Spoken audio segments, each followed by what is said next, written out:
kita janganlah malu pada bahwa aku adalah Indonesia itu mungkin, bahwa aku adalah Jawa, bahwa aku adalah Sunda, aku adalah Batak. Itu tidak perlu kita malu untuk mengakuinya dan melestarikan isi-isi nilai luhur daripada budaya gitu.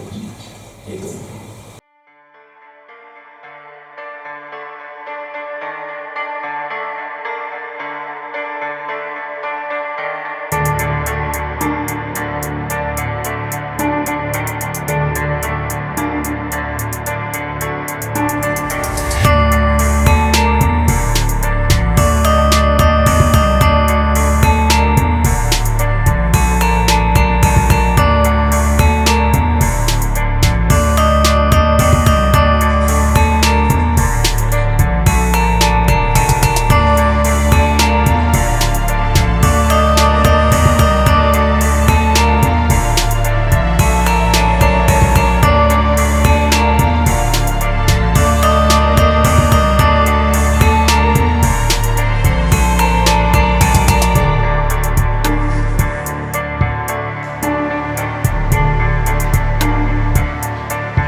Assalamualaikum warahmatullahi wabarakatuh. Waalaikumsalam warahmatullahi wabarakatuh. Salam bela diri. Halo Sobat Jawara, kembali di channel Warta Jawara Portal Bela Diri Indonesia, dan tentu saja masih bersama dengan saya Woro. Saat ini kami tim Warta Jawara berada di Desa Sawahan, Kecamatan Jaten, Kabupaten Karanganyar, Jawa Tengah untuk mengulas Lembaga Pendidikan Ilmu Spiritual dan Olahraga Pernafasan Tata Mataram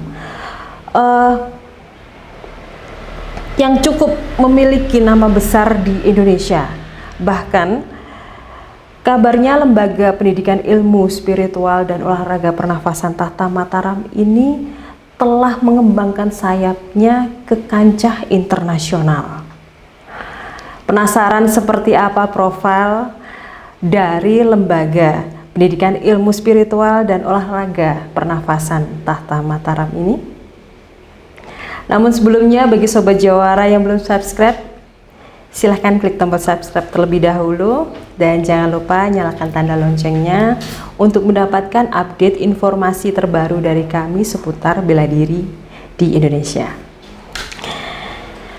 Baik Sobat Jawara, saat ini saya sudah bersama dengan Ketua Umum Tata Mataram, Ki Aryo Wisanggeni. Ya, selamat malam Ki. Iya. Lalu Ketua Dewan Pembina Tata Mataram, Bapak Suryo Nagapati. Ya, salam persaudaraan. Iya. Dan Ketua Dewan Kepelatihan Tata Mataram, Ki Daksa Niata. Selamat malam Ki. Ya. Terima kasih sudah menerima kami untuk mengenal lebih jauh tentang Lembaga pendidikan ilmu spiritual dan olahraga pernafasan Tahta Mataram ini. Baik, kalau boleh mungkin bisa Bapak sampaikan bagaimana sejarah berdirinya Lembaga Pendidikan Ilmu Spiritual dan Olahraga Pernafasan Tahta Mataram ini, monggo. Ya, baik. Bismillahirrahmanirrahim. Assalamualaikum warahmatullahi wabarakatuh. Waalaikumsalam. Salam persaudaraan bagi semua sobat Jawara. Pertama, tentu kita puji syukur kehadirat Tuhan Yang Maha Esa. Malam hari ini kita bisa berbincang dalam acara mungkin wawancara atau mungkin sekedar kita berdialog. Tak lupa juga kami ucapkan terima kasih kepada Warta Jawara yang telah hadir keroyo-royo jauh untuk meliput kami. Ucapan terima kasih sebesar-besarnya. Semoga apa yang dapat kami sampaikan pada malam hari ini dapat memberikan manfaat, gitu ya. Amin, amin. Dan yang pertama, tadi pertanyaannya adalah bagaimana sejarah Tahta Mataram berdiri, gitu nggih? Tahta Mataram berdiri itu mulanya adalah dari seorang tokoh putra bangsa yang bernama Bapak Lindu Aji. Beliau dari kecil sudah sangat mendalami bidang spiritual, terutama tirakat, meditasi dan sebagainya. Dan oleh karena didikan ayahanda beliau, Bapak atau Eyang Ronggo Warsito, disiplin itulah yang akhirnya menjadi pedoman dasar oleh Bapak Lindu Aji untuk kemudian mendirikan lembaga pendidikan ilmu spiritual dan olahraga pernapasan ini. Tentu saya bersama Bapak Lindu Aji itu sudah sangat lama sekali, jauh sebelum Tahta Mataram berdiri. Kemudian Tahta Mataram itu kan didirikan pada tahun 2005, dicetuskan tahun 2005. Pada tahun 2005 itu merintis Tahta Mataram, dan memang pada waktu itu kita belum berbadan hukum.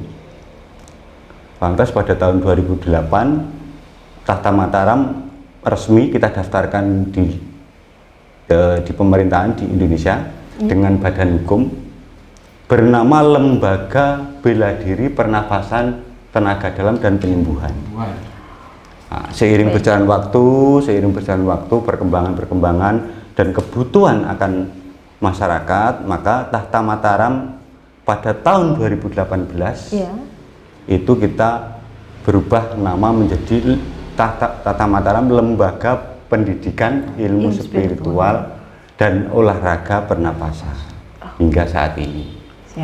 Jadi kenapa? Karena spiritual itu adalah yang dimaknai bukan tentang keagamaan ya ini, tetapi spiritual ini adalah dasar hidup manusia, yang berarti dari kata spirit, yaitu kebutuhan dasar manusia yang pada akhirnya nanti memang walaupun tidak ada kaitannya dengan keagamaan, tapi pada akhirnya memang nanti akan saling berkaitan. Jadi mungkin manusia dengan Tuhan, manusia dengan manusia. Jadi antara hubungan vertikal dan horizontal kepada sesama untuk kebermanfaatan daripada lembaga Tahta Mataram itu sendiri. Jadi mungkin seperti itu, Mbak, ya. Mungkin mau ada yang ditambahkan dari? Iya, jadi sejak tahun 2018 tersebut juga dari akta pendirian juga berubah, sehingga pendiriannya itu sekarang ada 4 yang mendirikan Tahta Mataram. Yang pertama adalah Bapak Lindu Aji, juga selaku guru besar. Terus berikutnya adalah Pak Surya Nagapati sendiri, yang sekarang beliau menjabat sebagai Ketua Dewan Pembina Tahta Mataram.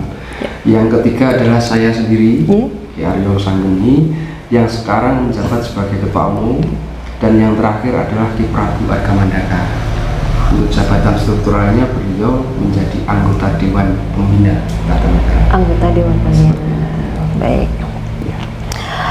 Mohon izin ini untuk mungkin jika diperbolehkan, apa arti atau makna dari nama Tahta Mataram? Oh, gitu ya. Jadi begini, Mbak, kalau Tahta Mataram itu kan mungkin kita tidak memaknainya sebuah kerajaan ya. Tetapi Tahta Mataram itu kita pisahkan menjadi sebuah arti kata tahta. tahta itu sendiri memiliki makna adalah singgasana, atau kita maknai adalah sebuah tempat Iya. atau wadah. Kemudian Mataram itu adalah sebuah singkatan dari manusia tangguh dan ramah. Oh, seperti Jadi, itu. ya. Jadi nggak ada hubungannya Ya. sama Tidak ada.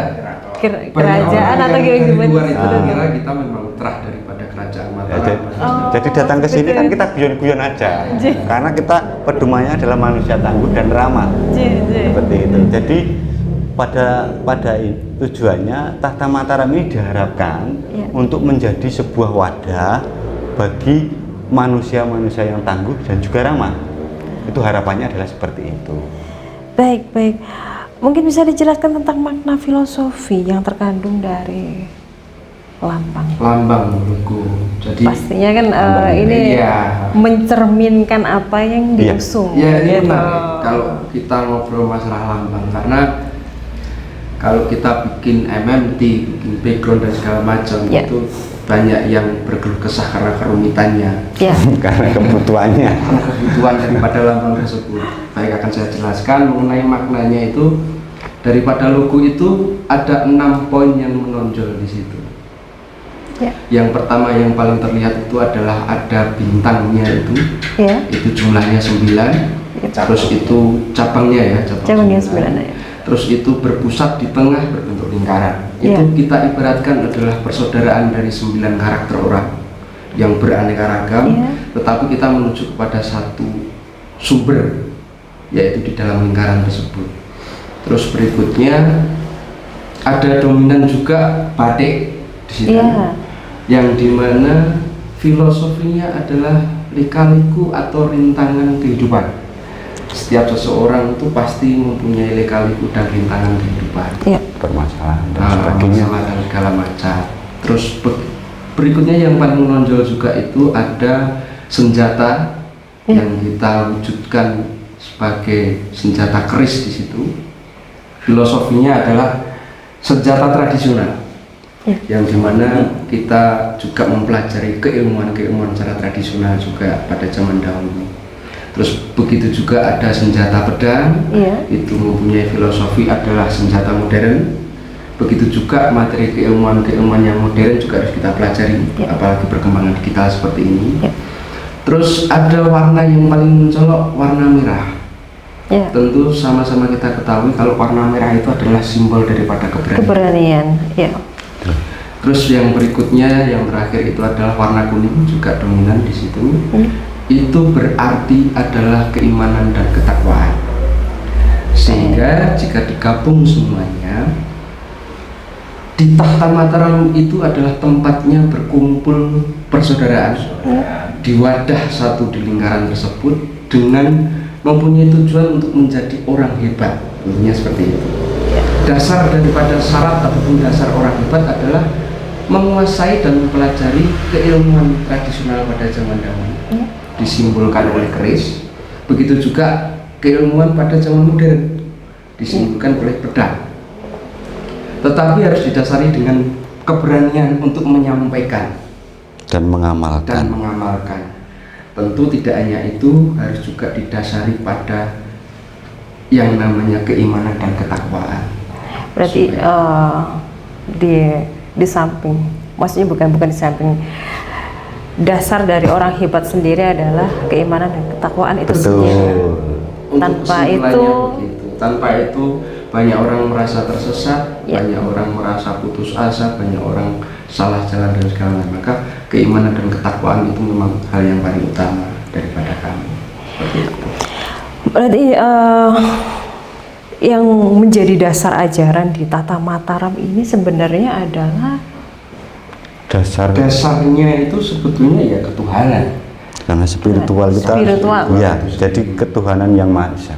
Kalau ideologi kita memang ideologi Pancasila dan Ya. berdasarkan Undang-Undang Dasar 45 ya, secara anggaran dasar.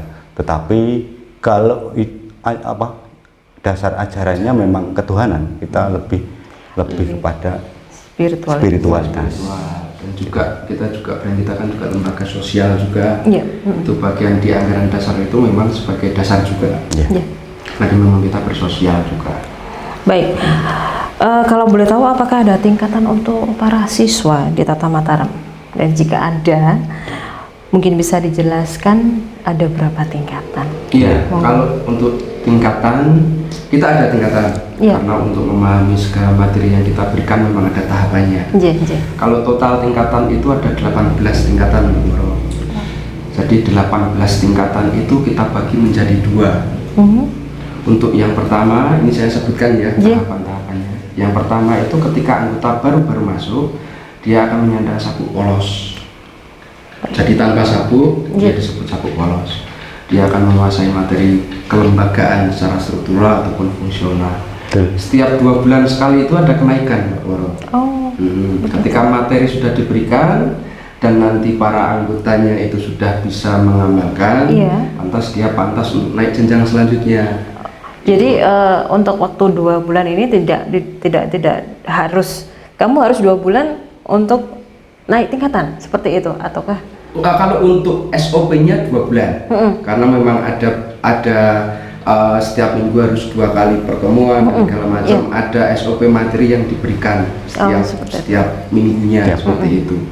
Jadi setiap bulan itu memang penjadwalannya harus memang naik seperti itu. Tentu juga harus didasari dengan pemahaman mereka. Terus setelah itu dari sabuk polos dia akan naik kepada biru polos. Itu prosesnya sama juga, 2 bulan naik lagi ke biru 1, terus biru 2, setelah itu sabuk merah, terus menginjak kepada sabuk coklat polos. Setelah coklat polos ada coklat 1, terus coklat 2 dan coklat 3. Itu tahapan pertama. Di coklat 3 ini adalah tahapan yang berbeda daripada sabuk yang lain, karena mereka sudah kita trigger, kita arahkan untuk menjadi pelatih di situ. Makanya setiap 1 tahun sekali kita ada pengesahan di bulan Songo namanya. Itu bulan September, memang bulan lahirnya Tata Mataram. Kita sahkan di seluruh Indonesia, ada pengajuan. Biasanya di satu tempat, tapi karena pandemi seperti ini tahun yang kemarin ini kita per wilayah seperti itu. Terus ketika sudah menjadi pelatih, dia mempunyai tanggung jawab untuk mengembangkan Tata Mataram dan membawa kebermanfaatannya seperti itu. Nah, itu sudah tidak ada takaran lagi 2 bulan, 3 bulan akan naik ke tingkat selanjutnya. Itu sudah tergantung pada kapasitasnya, kredibilitasnya, tanggung jawabnya seperti itu.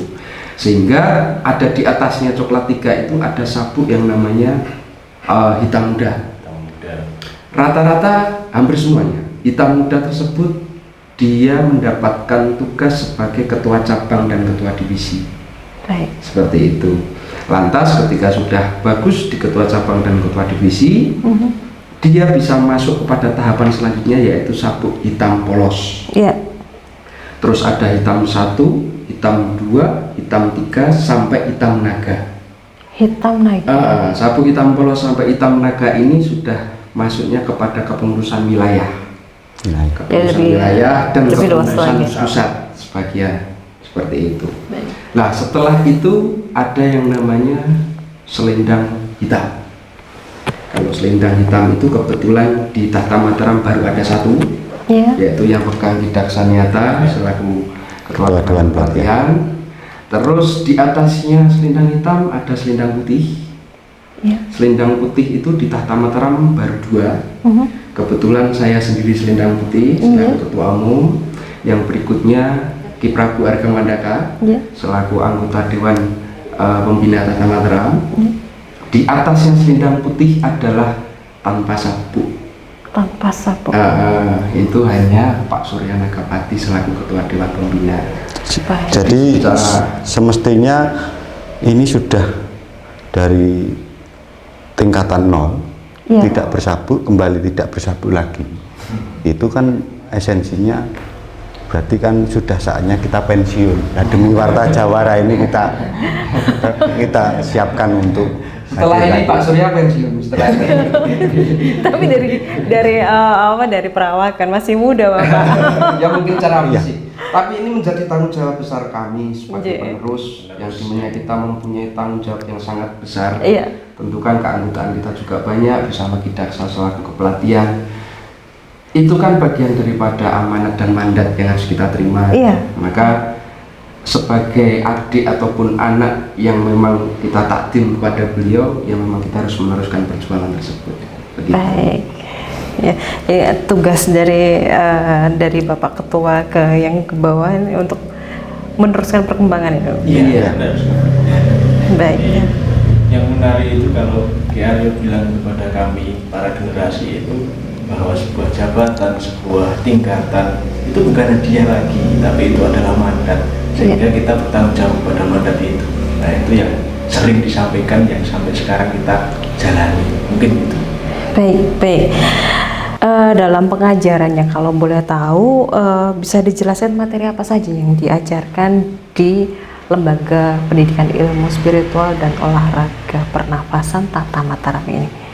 Masuk Jadi, pada kewajiban monggo. Saya koreksi, Lembaga Pendidikan Ilmu Spiritual dan Olahraga Pernapasan gitu ya. Nggih.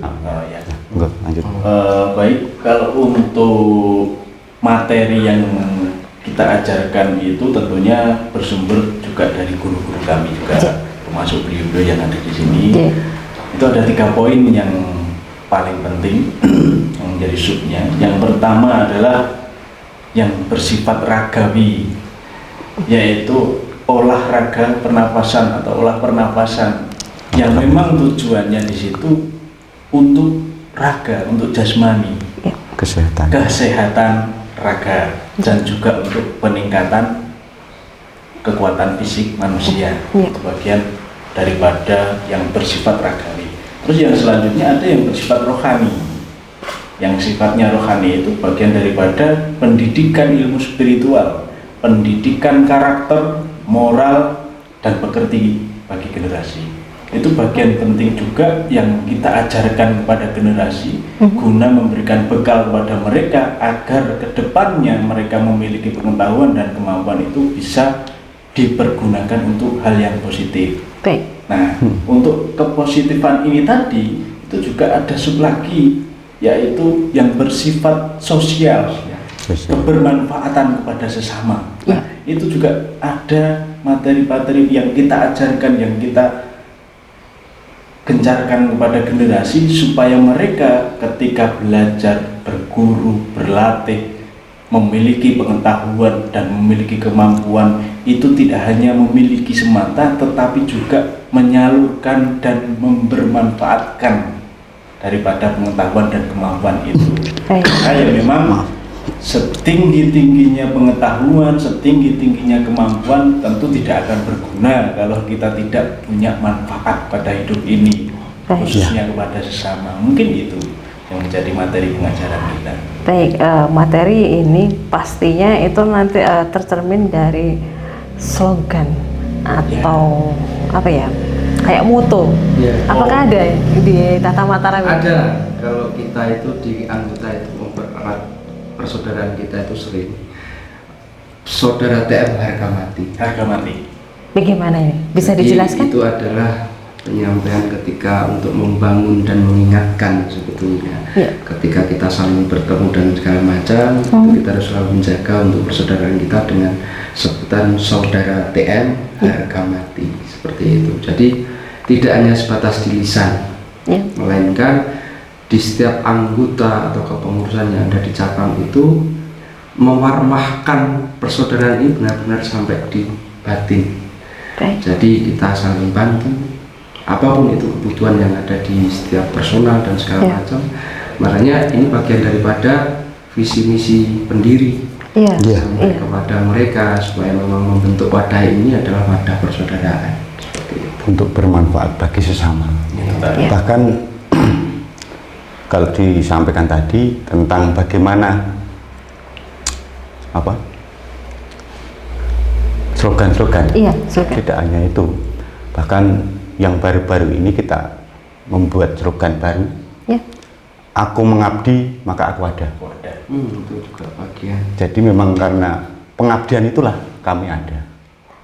Semata-mata saya pribadi, Ki Aryo, Ki Daksa dan lain sebagainya, kita itu berada di Tata Mataram tidak lain dan tidak bukan hanyalah untuk mengabdi. Mengabdikan diri. Begitu. Jadi ya kepada sesama, ya kepada semesta, termasuk kepada Tuhan Yang Maha Esa. Tuhan Yang Maha Esa. Baik.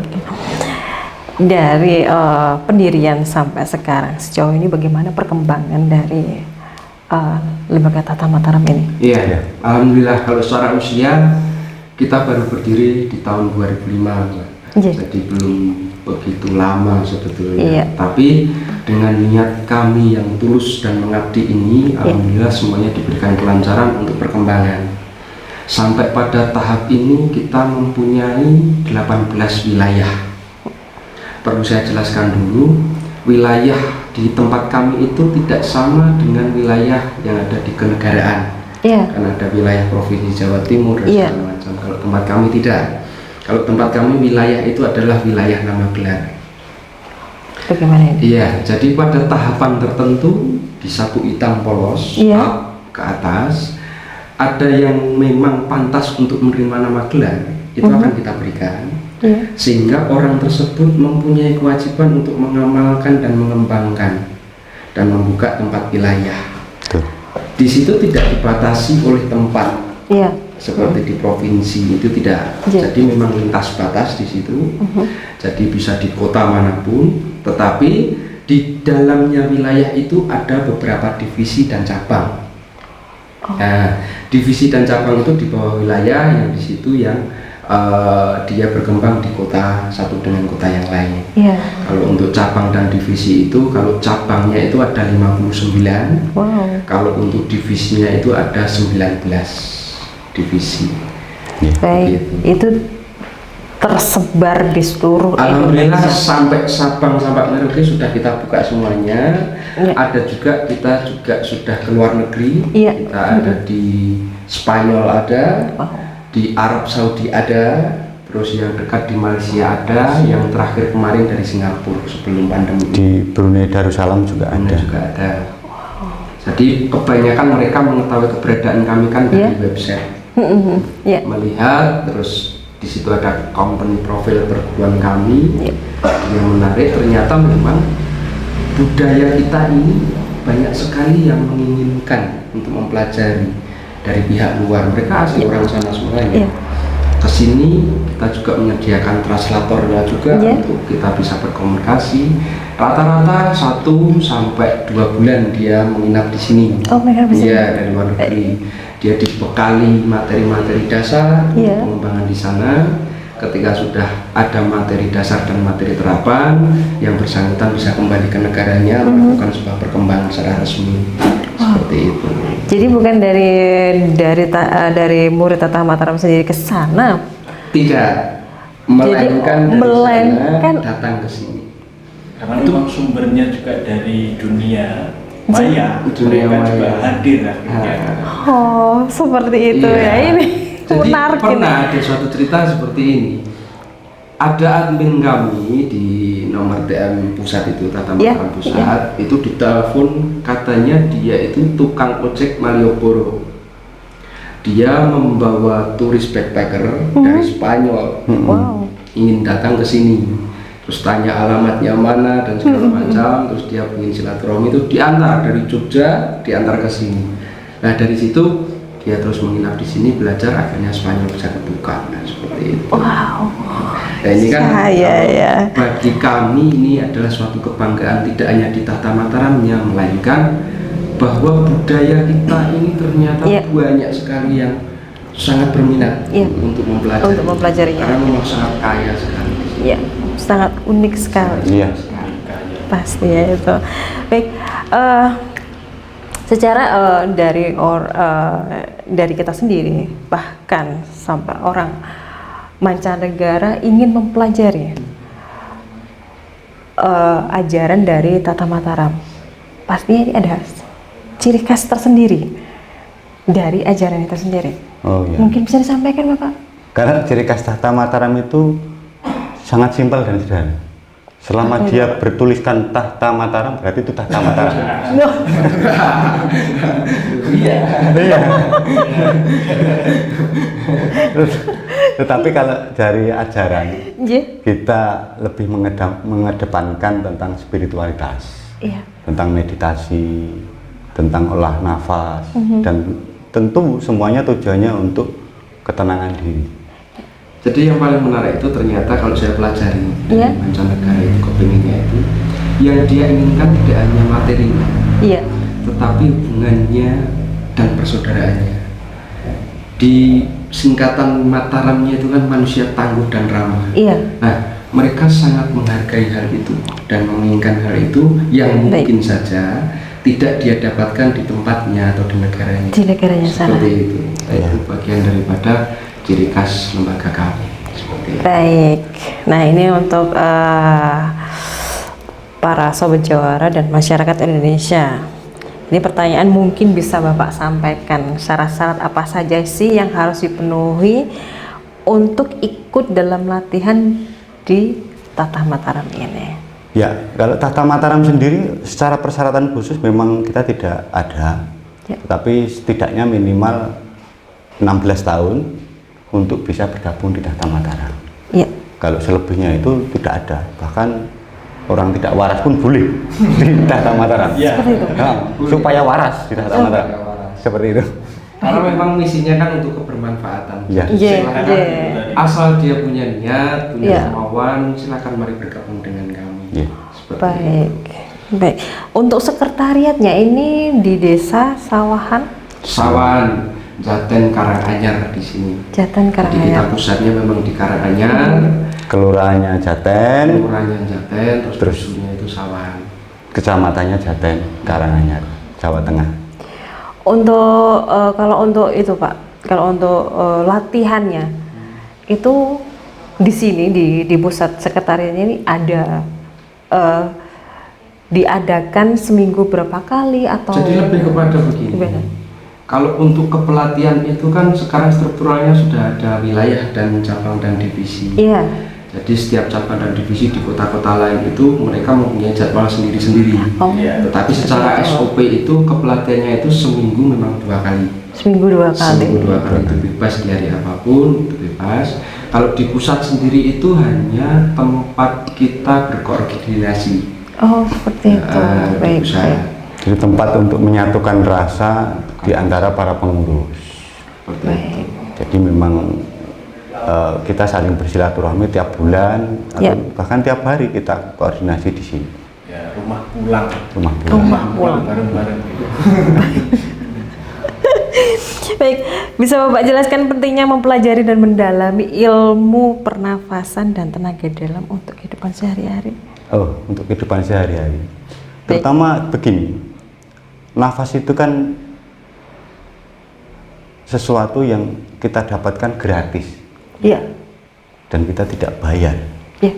Maka dengan olah nafas itulah kita manfaatkan diri, menggali potensi untuk dapat memaksimalkan diri secara baik ragawi maupun secara rohani. Jadi tentu saja Tatah Mataram ini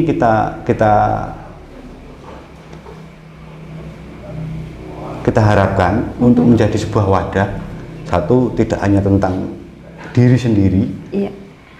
tidak hanya tentang ketentraman dan kebahagiaan, melainkan juga tujuannya adalah untuk menggali budaya-budaya warisan leluhur. Iya.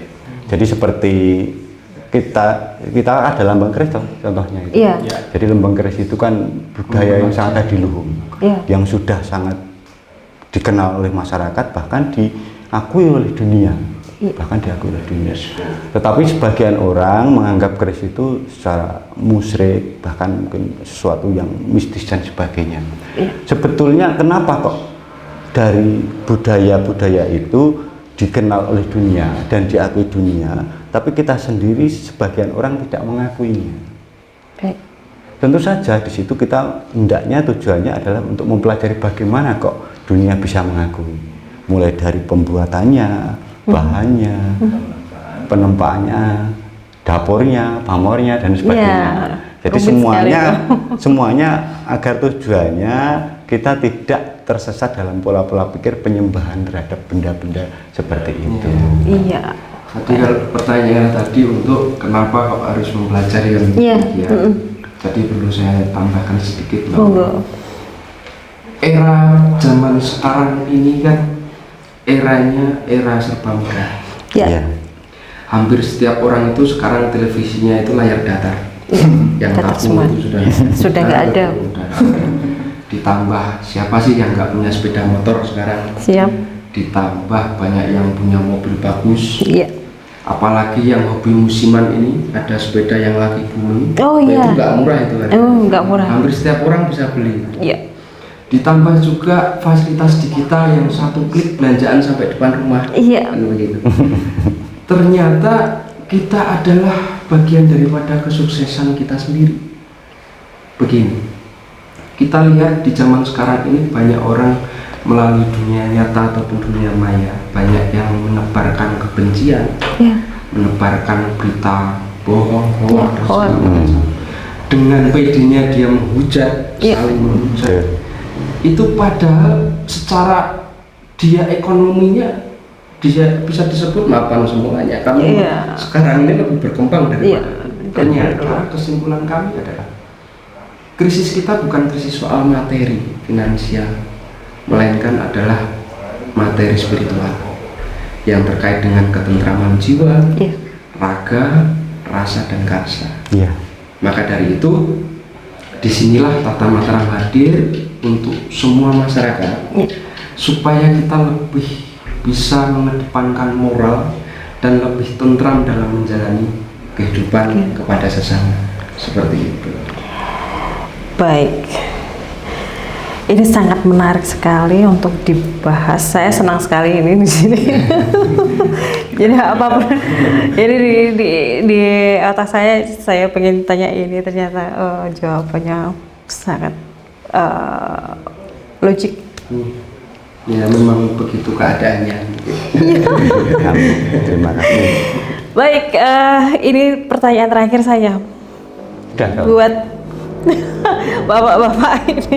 Mungkin ada pesan yang ingin bapak-bapak sampaikan kepada Sobat Jawara dan masyarakat Indonesia mengenai perdamaian serta pelestarian pencaksilat dan tenaga dalam sebagai budaya bangsa Indonesia yang adiluhung. Iya. Monggo. Jadi begini, kami ini kan lembaga yang masih muda, perguruan yang masih muda, tentu bukan ranahnya kita hendak untuk berpesan, tidak ranahnya untuk berpesan kepada mungkin sobat-sobat Jawara yang sudah malang melintang dari dulu, tapi lebih mengajak kepada sesama, Ya. marilah kita angkat budaya adiluhung, budaya kearifan lokal ini sampai ke pelosok penjuru dunia. Seperti itu mungkin, Mbak. Baik. Iya, juga saya ingin menambahkan sedikit. Yang pertama, saya juga mengucapkan terima kasih Iya. kepada tim Warta Jawara dan juga semua pemirsa Warta Jawara yang begitu luar biasanya. Sedikit sekali konten kreator seperti ini yang meliput kebudayaan-kebudayaan yang kita punya. Iya. Itu sesuatu yang patut dibanggakan dan kita apresiasi. Tentu semuanya mari kita kerjasama, Iya. selalu dengan ujubnya itu selalu dengan menjaga perdamaian. Iya. Persaudaraan. Mari kita kembangkan budaya kita sampai kemanapun sehingga kita akan mempunyai identitas sendiri, Iya. yaitu Identitas bangsa bangsa. yang berbudaya. Seperti itu. Berbudaya. Monggo dari Jaksa. Ya mungkin mengajak pada sesama kita saling untuk mengingatkan bahwa kita janganlah malu pada bahwa aku adalah Indonesia, itu mungkin bahwa aku adalah Jawa, bahwa aku adalah Sunda, aku adalah Batak. Itu tidak perlu kita malu untuk mengakuinya dan melestarikan isi-isi nilai luhur daripada budaya kita masing-masing. Itu mungkin. Baik Bapak, terima kasih. Ya, Ini terima kasih. sangat menarik sekali kesempatannya dan waktu untuk berbincang-bincang. Semoga apa yang Bapak sampaikan ini dapat bermanfaat bagi Sobat Jawara dan masyarakat. Amin, ya Allah. Baik, sukses selalu untuk Lembaga Pendidikan Ilmu Spiritual dan Olahraga Ya, Pernafasan sama. Tahta. Sobat Jawara. Salam persaudaraan semua. Terima kasih.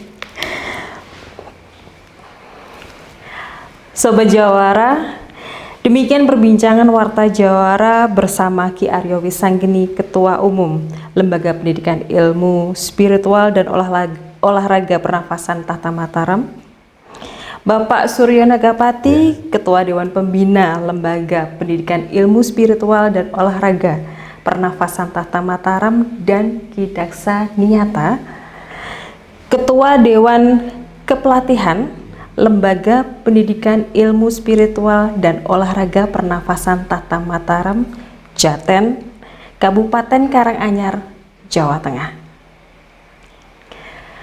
Ada yang perlu saya sampaikan di sini, bahwa Warta Jawara hanya berusaha untuk menginformasikan dan turut melestarikan budaya bela diri yang ada di Indonesia. Ini sama sekali tidak dimaksudkan untuk menjadi sebuah bahan perbandingan satu bela diri dengan bela diri lain ataupun satu perguruan dengan perguruan lain. Dan akan lebih bermanfaat jika Warta Jawara dapat menjadi sarana komunikasi dan silaturahmi untuk melestarikan budaya bela diri di Indonesia. Terima kasih Sobat Jawara. Sampai ketemu lagi. Tetap semangat. Salam bela diri.